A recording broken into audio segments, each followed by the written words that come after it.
philosopher Cicero had said, gratitude is not only the greatest of virtues, but the parent of all others.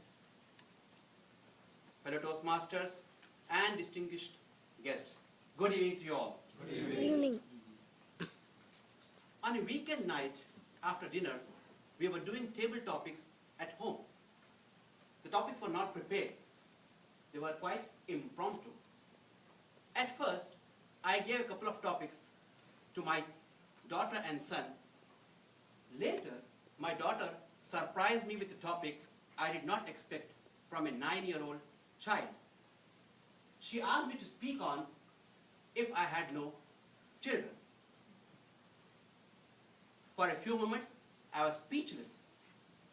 I recollected my senses and counted a few blessings or things which I would have missed if I had no children.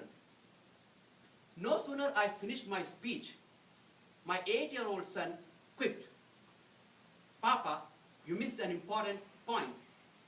I turned to him and asked, "What was that?"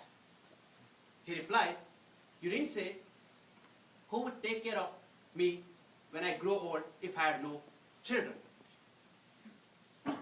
I was deeply touched and felt the most luckiest father on this planet. I wish and hope that he takes care of me if I live that longer. But many are not that fortunate. According to a survey conducted recently in India, 1 in every 3 senior citizens or elderly people is abused. The situation might be different, but no country, no city, no place is free from this malaise. In a few reprehensible cases, and I say most reprehensible cases, children abuse parents, snatch their properties and abandon them, while in less cruel cases, they just shy away from their responsibility and leave them alone. As human beings, all of us need attention. So do the elders. In fact, like children, they need more attention.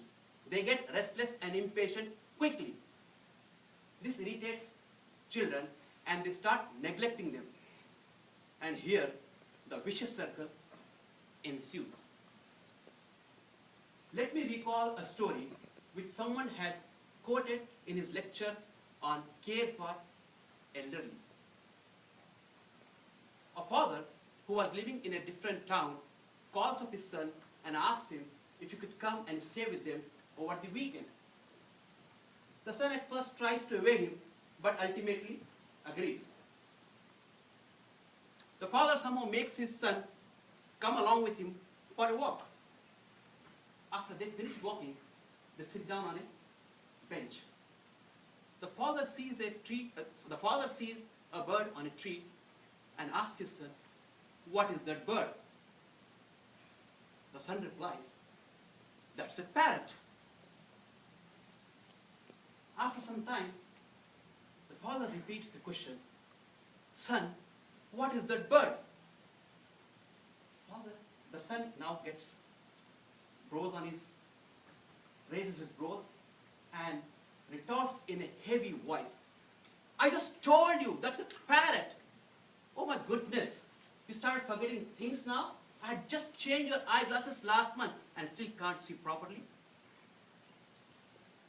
The father keeps silence, and when they return home, he pulls out an old diary from his bag and turns its decrepit pages and hands it over to his son to read. That relevant page read, "Today was Sunday and I had taken my 4-year-old son to a park near my house. He was very excited to see a parrot and kept asking its name. I was very happy to see his enthusiasm and kept repeating, 'Parrot, parrot, parrot,' until we reached home."